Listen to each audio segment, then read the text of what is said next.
Gracias, como siempre, diputado Werick Flores. Hasta luego, Susana. Gracias. Bueno, pues aquí en el estudio se encuentra Adriana Cota de la Vega y su padre, el señor Gustavo Cota, a quienes agradezco mucho estén aquí con nosotros. Gracias, Adriana. Gracias, Bienvenida, Susana. buenos días. Señor, gracias, buenos días. Gracias, buenos días. Bueno, pues en hablábamos del tema del intento de violación a la hermanastra de Cuauhtémoc Blanco en un gobierno que se ha manifestado feminista desde que inició este sexenio en el mes de octubre. Hay 146 legisladoras de Morena que no han levantado la voz por este caso de Cuauhtémoc Blanco, por ejemplo. Y bueno, pues Adriana ha tenido una experiencia también sumamente traumática a lo largo de varios sexenios. Adriana, cuéntanos, por favor, qué fue lo que a ti te sucedió. De mis 6 a mis 10 años aproximadamente, un chofer de la familia me violó en reiteradas ocasiones, incluso más de 50. Y cuando yo crecí, en el 2023, denuncié a mi violador y una jueza del Estado de México lo liberó en 2 horas. De los 6 a los 10 años fuiste abusada sexualmente más de 50 veces por un chofer que tenía contratado tu familia. Correcto. Y te animaste, digamos, ¿cómo fue este proceso para denunciarlo y para contárselo pues a tus padres o a tus abuelos? Te tomó mucho tiempo, porque así sucede con las víctimas muchas veces. Me tomó muchos años porque yo tenía una serie de manipulaciones por parte de mi agresor y de amenazas también. Y después de muchos años yo me atreví a denunciarlo y pues en un par de horas lo liberaron.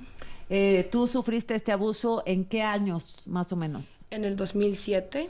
¿De 2007 a 2010, más o menos? Más o menos, sí. 2007 a 2010. ¿Tú presentas la denuncia? En el 2023. En el 2023 contra este señor, ¿qué se llama? José Marcial. José Marcial, ¿qué edad tiene? Aproximadamente unos 45, 50 años. Actualmente tiene 45, sí. 50 años. Tú pones esta denuncia, lo detienen, ¿y qué sucede después? Se celebró la audiencia inicial y la jueza determinó que el delito estaba prescrito y lo liberó ese mismo día. Pero los delitos sexuales no prescriben.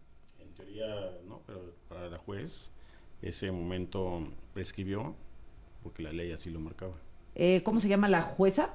Araceli Gutiérrez. Araceli Gutiérrez. Ella dejó ir a tu agresor en 2 horas. Sí. ¿Y a qué explicación encuentra, señor, a este actuar de la jueza? La jueza, ella menciona que ya el delito lo había prescrito y que además la persona no podía vivir con la zozobra de ser detenido en un futuro, entonces le sobreseía el asunto para que ya fuera libre y estuviera tranquilo. Ahora, como padre, pues dificilísimo, ¿no? Escuchar lo que sufrió su hija y además no haberse dado cuenta en Ese el es momento. uno de los temas más difíciles que yo creo que un padre o una madre puede vivir. Cuando tú tienes a tus hijos, cuando nacen, los tienes en tus brazos, quieres protegerlos para toda la vida y cuidarlos. Y en el momento que te enteras, se te viene encima el mundo y te haces muchas preguntas. Efectivamente, una de ellas es, me faltó cuidarla, me faltó supervisión. ¿Qué sucedió? ¿Qué sucedió, Adriana? ¿Por qué no se lo contabas a tu familia? Bueno, tenías 6 años. O sea, es que hay que dejarlo súper claro. Tenías 6 años y fuiste abusada hasta los 10. Eras una niña pequeñita. ¿Qué sucedía? Lo que sucedía es que a mí me manipulaban de que no estaba mal. Y aunque yo me sintiera incómoda y mal, él me decía que si yo decía algo, le iba a hacer un daño a mis abuelitos y a mi papá. Entonces, por el cariño que le tienes a tu familia y por el miedo que te meten de, pues, tal cual son amenazas a tu familia, yo me retraje y no dije nada. Ahora, ¿él te llevaba al colegio, a la escuela? ¿Cómo era? ¿Por qué te quedabas sola con él? Él me ¿Era llevaba... un hombre de confianza? Supongo que ustedes pensaban que era de confianza. Sí, era como parte de la familia. Híjole, ¿cuántos años tenía trabajando con ustedes? Alrededor de unos 15 años más o menos. Unos 15 años, y luego llegó Adriana, y pues no lo sospechaban. No, nadie lo sospechaba. Qué cosa. Me llevaba a mis clases de regularización de inglés y matemáticas después de la escuela, y en los trayectos él en el coche se metía en calles poco transitadas y es cuando me tocaba. Pasaron 10 años prácticamente, 13 años prácticamente, hasta Sí. que tú lo pudiste asimilar. ¿Qué piensas de esa niña? ¿Qué piensas de Adriana de 6 años de edad? ¿Cómo lo gestionaba? Yo me retraía mucho. A mí me gustaba estar sola, no me gustaba tener contacto físico con nadie y mentalmente también era muy cansado. Yo lo único que quería era ver la televisión y dormir y creo que desde muy chiquita eso me causó mucha depresión. ¿Y ustedes pensaban que era un comportamiento normal? ¿Que la No. niña era tímida o qué pensaban, señor? Empezamos a ver un cambio en ella. Es una niña muy alegre, muy linda, y la empecé a ver retraída, la empecé a ver que se ponía mucha crema, que se sentía sucia, o sea, cosas muy extrañas. Y bueno, ahora sabemos por qué, ¿no? ¿A los 6 años tú hacías eso? ¿Te ponías Sí, crema? me llenaba de crema todo el día. Hasta la fecha lo hago, ¿Por qué? porque es mi forma de sentirme limpia, de sentir mi piel fresca. Paró el abuso a los 10 años. ¿Por Sí. qué? Porque el sujeto se fue. ¿Qué pasó?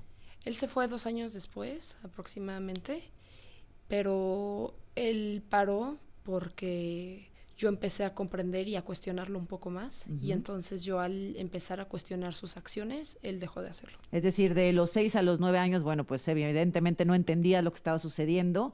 A los 10 años empiezas a tomar conciencia de que no era correcto, lo empiezas a enfrentar Sí, y él lo empiezo a deja de cuestionar. abusar.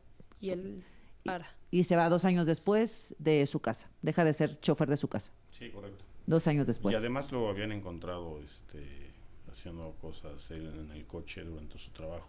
Ujú. O sea, lo sorprendieron ustedes y lo despidieron.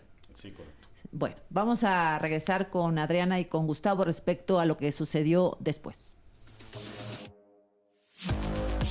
Con 45 minutos, seguimos aquí con Adriana Cota de la Vega, 24 años de edad, con su padre Gustavo Cota. Adriana nos narraba cómo fue abusada sexualmente durante 4 años por el chofer de la familia, de los 6 a los 10 años de edad. Ella lo mantuvo en secreto. A los 10 años este sujeto paró los abusos porque ella finalmente, una niña de 10 años, lo enfrentó. El sujeto pues tuvo miedo, paró. 2 años después, la familia lo encuentra pues en situaciones comprometedoras en su coche y lo despiden. Pasaron 13 años para que lo hicieras público, Adriana. ¿Qué pasó entre los 11 años y los 23 años de edad? ¿Qué pasó cuando pararon los abusos y durante toda la década posterior? Pasó una serie de estrés postraumático en donde yo presentaba ataques de ansiedad, episodios depresivos, días en los que no me podía ni parar de mi cama, enfrentarme con el asco que a mí me daba mi cuerpo cada vez que yo me veía en un espejo. Y después de empezar a tomar pláticas sexuales en la escuela y comprender lo que me habían hecho, pues fue un proceso muy largo y muy difícil mentalmente, hasta que muchos años después yo decidí que ya era momento de hablarlo. En todo ese tiempo, ¿no se lo contaste a una amiga? ¿A nadie? Se lo contaba a amistades, pero nunca tuve el valor de acercarme con mi familia. O sea, amigos tuyos o algún maestro, maestra de la escuela, no. Maestros no. A tus amigos. Sí. Y por supuesto les pedías guardar el secreto. Claro. Ajá. ¿En qué momento decides contárselos a tus papás y a quién se lo cuentas primero? Primero se lo conté a mi abuelita y fue un momento en el que yo ya no podía cargar con eso yo sola. Ya habían sido muchos años, muchos procesos mentales muy difíciles y un día la tristeza me ganó y decidí que Se lo dijiste a tu necesitaba ayuda. abuelita. Sí. ¿Y qué te dijo? Me sorprendió el amor con el que me tomó, no me cuestionó absolutamente en ningún momento y me creyó y me acompañó a contárselo a mi papá. ¿Qué te dijo tu padre? Yo le hice una llamada a él por teléfono, yo no tuve el valor de decírselo de frente, me daba mucha pena y mucho miedo también. Y pues yo escuché en su voz mucha tristeza, pero también luego él creyó en mí.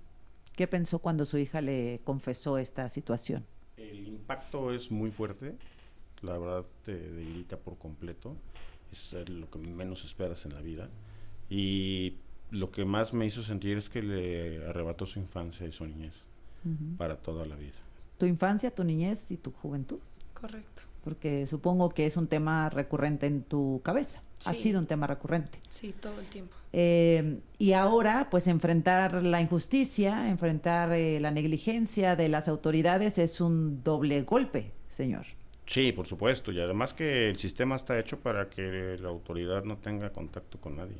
Pues las víctimas no tienen la oportunidad de poder acercarse a la autoridad y explicar su caso y que puedan tener unas sentencias, pero con otra perspectiva, la interpretación de la ley y decir, a ver, la juez tenía la oportunidad de tomarse un tiempo para analizar bien el caso. Y se tomó 2 horas. Se tomó 2 horas, lo que nos costó años. Y eso le manda un mensaje a los hombres y a las personas que cometen ese tipo de delitos, los empodera. Y además, por ejemplo, nosotros tenemos el temor infundado que le vaya a hacer algo. Claro. Y no sabemos cuántas víctimas haya, ni cuántas víctimas vaya a haber. ¿No se ha comunicado contigo algunas otras víctimas de este sujeto? No. Él se encuentra en la Ciudad de México Se encuentra en la Ciudad de México, sí. y impune, evidentemente. Sí, claro. ¿Y protegido por quién? Por su patrón. ¿Por su nuevo patrón? Por su nuevo patrón. Bueno, se después de que protegió. ustedes lo despidieron, se fue a otro trabajo. Así es. Ahí se mantiene y el patrón lo defiende. Que el patrón le pone abogados y le recursos y todo lo que necesite. ¿Y usted ha hablado con el nuevo jefe? No, ¿Del no he señor? tenido la oportunidad de hablar con él. He tratado de que algunas personas que son conocidos en común, pero no he recibido respuesta alguna. Porque, bueno, supongo que tendrá familia, que tendrá alguna persona vulnerable en su casa y podría tener cierta empatía. Yo creo que sí. Yo creo que yo estuviera en una situación de esas, yo no podría tener una persona trabajando Claro. para nosotros, porque es algo que es reprobable. Totalmente. Y bueno, están en riesgo siempre las personas, las niñas, los niños. ¿Has intentado acercarte a este gobierno que, insisto, hace mucha puntualización en el feminismo? He intentado por muchísimas vías, con muchas autoridades. He intentado con la Secretaría de la Mujer, directamente ¿Con Citlali Hernández? Sí. Ah, mira. Incluso he intentado acercarme al presidente del Poder Judicial y no dan respuesta. O sea, Citlali Hernández, ¿le llamas a la oficina, le escribes por X o cómo? Sí, se la ha intentado escribir, se la ha intentado marcar, he marcado incluso a la Secretaría y lo único que me dicen es que denuncie y que busque un abogado. Denunciado está y abogado tienes. Correcto. ¿Y luego? ¿Qué te digo? ¿La denuncia está en el Estado de México? Está en el Pantracín, en el Estado de México. Bien, bueno, pues mira, yo estoy intentando ahora hablar con Citlali Hernández, no sé, me sorprende, bueno, cada vez me sorprende menos, pero me sigue sorprendiendo que no tomen en cuenta estas denuncias cuando se dice que a la víctima se le cree. Y por supuesto, en este caso, pues Adriana no tendrías por qué mentir. O sea, ¿cuál sería tu intención de mentir? Y yo no te quiero preguntar detalles, evidentemente, pero bueno, pues has narrado este abuso durante 4 años y la impunidad durante 2 décadas. Correcto. ¿No? ¿Estás en algún tipo de terapia? Sí, ya tomé terapia más hace un par de años y ahorita me he dedicado de lleno al proceso legal. Uh-huh. ¿Qué le pedirías y a quién, en tu caso, Adriana? Yo le pediría a los magistrados a los que se remitió la apelación que estudien bien el caso y que me ayuden a conseguir justicia, porque eso ayuda a la víctima a conseguir algo de paz. Está apelado. Hay una apelación. Sí, hay una apelación. Ah, pero bien. Pasaron 2 meses para que la tramitaran y hasta el momento no tenemos magistrado oponente. O sea, apelaron la decisión de la jueza. La decisión de la jueza. La decisión de la jueza y está en el Tribunal del Estado de México. Correcto. Bueno, pues buscamos mañana al magistrado, aquí al magistrado presidente, ¿no? Sí, es Fernando Díaz Juárez. Yo lo he buscado personalmente, yo he estado Sí. hablando casi diario y todo está hecho para que no te van a contestar. Claro. Desde que marcas en el conmutador ni siquiera suena, entonces de repente alguien te contesta.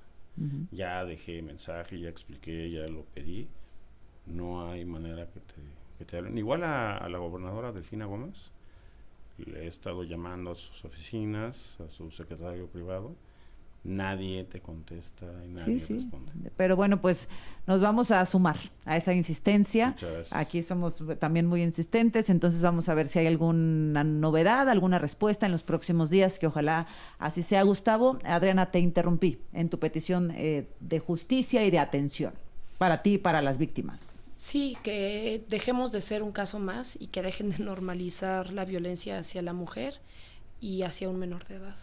Eso es lo que yo pido, que dejen de ser tan indiferentes porque eso te cambia la vida. Así es. Bueno, pues te agradezco mucho tu valentía, tu valor de narrar esta situación que no es fácil. Han pasado 2 décadas y cuesta mucho trabajo porque luego la gente no lo entiende o se juzga a la víctima.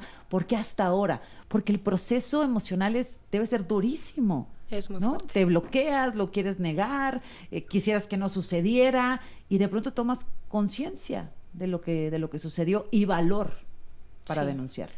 Muchas gracias por hacerlo y, señor, pues por apoyar a su hija también. Gracias y volvamos a platicar, si es Claro que posible, sí. si son tan Por amables. supuesto Claro que que sí. sí. Muchas gracias gracias. gracias a los dos. Gracias.